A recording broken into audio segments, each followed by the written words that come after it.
How's it going, everyone? It's Ben Foggins Media Corner back again with a brand new video for today, and welcome back to another movie review, aka After I Saw. This time it's going to be on Flight Risk. Now, Flight Risk is a 2025 action thriller and stars Mark Wahlberg, Michelle Dockery, and Topher Grace. In this film, we see Topher Grace playing a fugitive in which he's being transported by an air marshal played by Michelle Dockery and a pilot played by Mark Wahlberg, in which they fly through the Alaskan wilderness, and while on board, their identities and intentions come into question.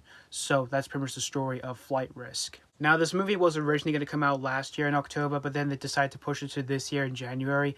I don't know why, but sometimes January do have some surprises when it comes to some of their movies. But as for this January, at the start for some of the newest films for this year, for Back in Action, I wasn't really a fan of that movie because I found that just to be just another generic action comedy film for Netflix. But as for Wolfman, I really liked the movie, but it just didn't reach the exact same heights as I was hoping for that film to be as when I was really anticipating for that movie. But as for this movie, this is directed by Mel Gibson, and I do think he's a terrific director.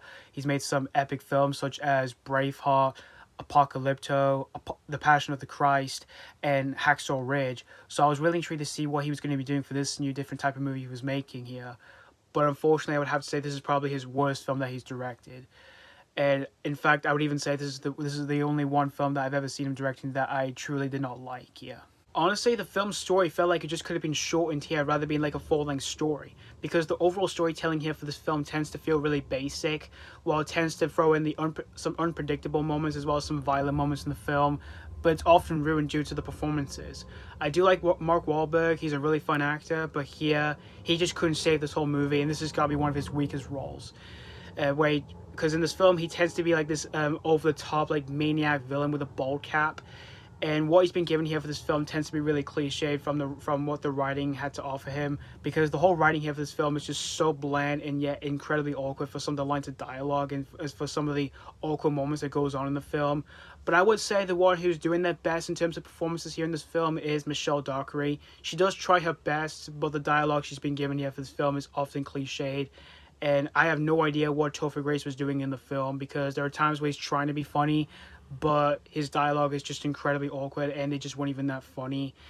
And since this film is directed by Mel Gibson here, honestly, this film just didn't even feel like it was even made by him at all. It just felt like it was made by M. Night Shyamalan. It felt like an M. Night Shyamalan film filled with awkward lines of dialogue and awkward performances. It felt like that all over again here. And it even felt like one of his most infamously bad, awkward films, like The Happening, in which, that film starred Mark Wahlberg. It felt like that all over again here, but with this movie. But I would say the editing here in this film isn't too bad when we do see moments outside the plane.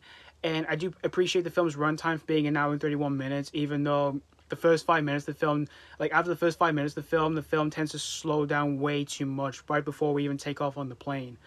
But in the end, guys, Flight Risk, this was just an overall an hour 31 minutes of a movie filled with absolute fillers. And honestly, by the end of this whole thing here, I feel like this whole movie just crashed and burned straight away as the film's credits start to roll. I'm going to give Flight Risk 1.5 out of 5. Honestly, I just went to see this film just to support Mel Gibson, since he's one of the few celebrities that lost their homes during the LA wildfires here. So yeah, thank you guys so much for watching my After I Saw review on Flight Risk, and I'd like to know what you guys think of this movie, if you've already seen this movie or if you just recently checked this one out. And as always, this has been Foggins Media Corner signing off.